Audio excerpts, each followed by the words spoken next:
আসসালামু আলাইকুম। 18 বাংলা সংবাদে সবাইকে স্বাগত জানাচ্ছি। আপনাদের সাথে আছি নাজিয়াত শাহরিন। ফিলিস্তিনের নারী ও শিশুদের উপর ইসরায়েলের বর্বরোচিত হামলার নিন্দা জানিয়ে বিশ্ব শান্তি প্রতিষ্ঠায় এসব সংঘাত বন্ধের আহ্বান জানিয়েছেন প্রধানমন্ত্রী শেখ হাসিনা। এ সময় তিনি জানান, সারা দেশে 14,000-এরও বেশি কমিউনিটি ক্লিনিকের মাধ্যমে সবার স্বাস্থ্য সেবা নিশ্চিতে কাজ করছে সরকার। রাজধানীর একটি হোটেলে জনসংখ্যা ও উন্নয়ন বিষয়ক আন্তর্জাতিক সম্মেলনে তিনি একথা বলেন। বিএনপি জামায়াত ক্ষমতায় এসে কমিউনিটি ক্লিনিক বন্ধ করে দেয় উল্লেখ করে প্রধানমন্ত্রী বলেন, এর ফলে মানুষ প্রাথমিক স্বাস্থ্য সেবা পাওয়া ব্যাহত হয়। আওয়ামী লীগ সরকার দায়িত্ব নেয়ার পর সবার জন্য স্বাস্থ্য নীতি প্রণয়ন করেছে বলেও জানান তিনি। প্রধানমন্ত্রী বলেন, স্মার্ট সোসাইটি ও স্মার্ট ইকোনমি গঠনে সরকার কাজ করছে। বাল্যবিবাহ ও যৌতুক প্রতিরোধে সম্মিলিত প্রতিরোধের বিকল্প নেই বলে মনে করেন প্রধানমন্ত্রী।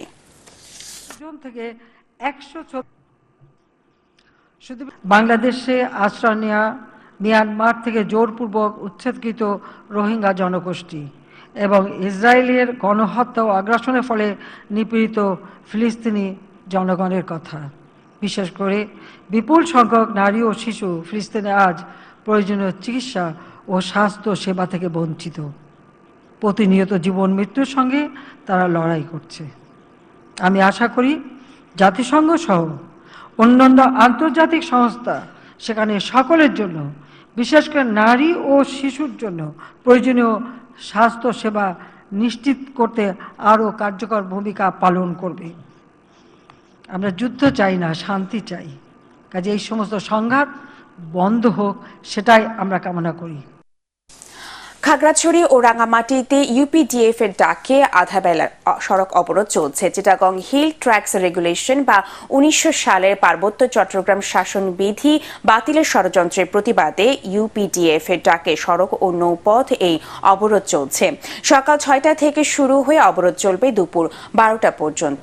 অবরোধে খাগড়াছড়ির সাথে দূরপাল্লার বাস ও ট্রাক চলাচল বন্ধ রয়েছে। সকালে খাগড়াছড়ির পানছড়ি জেলা সদর, দিঘিনালা সহ বিভিন্ন এলাকায় গাছের গুড়ি ও টায়ার জ্বালিয়ে বিক্ষোভ করে পিকেটাররা।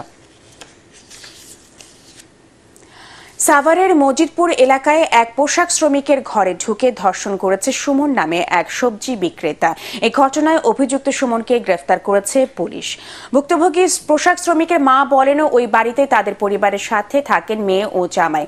অভিযুক্ত সুমন পাশেই ভাড়া থাকত।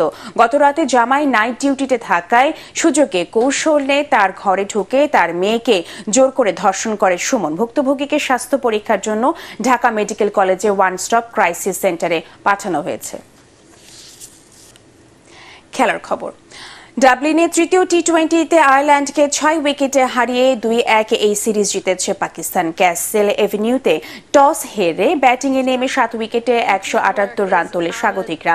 41 বলে 73 রান করেন লরকান টাকার। 14 রান দিয়ে 3 উইকেট নেন শাহিন শাহ আফ্রিদি। জবাবে 16 রানের প্রথম উইকেট হারায় পাকিস্তান। এরপর 139 রানে জুটি গড়েন বাবর আজম আর মোহাম্মদ রেজওয়ান। 56 রান করেন রেজওয়ান। 42 বলে 75 রানের ইনিংস খেলেন বাবর। ম্যাচ ও সিরিজ সেরা হন আফ্রিদি। পরবর্তী সংবাদ দেখার আমন্ত্রণ জানিয়ে এখনকার মতো শেষ করছি। 18 বাংলা সংবাদ ইউটিউবে দেখে ব্রাউজ করুন youtube/18 বাংলা নিউজ। ধন্যবাদ সবাইকে।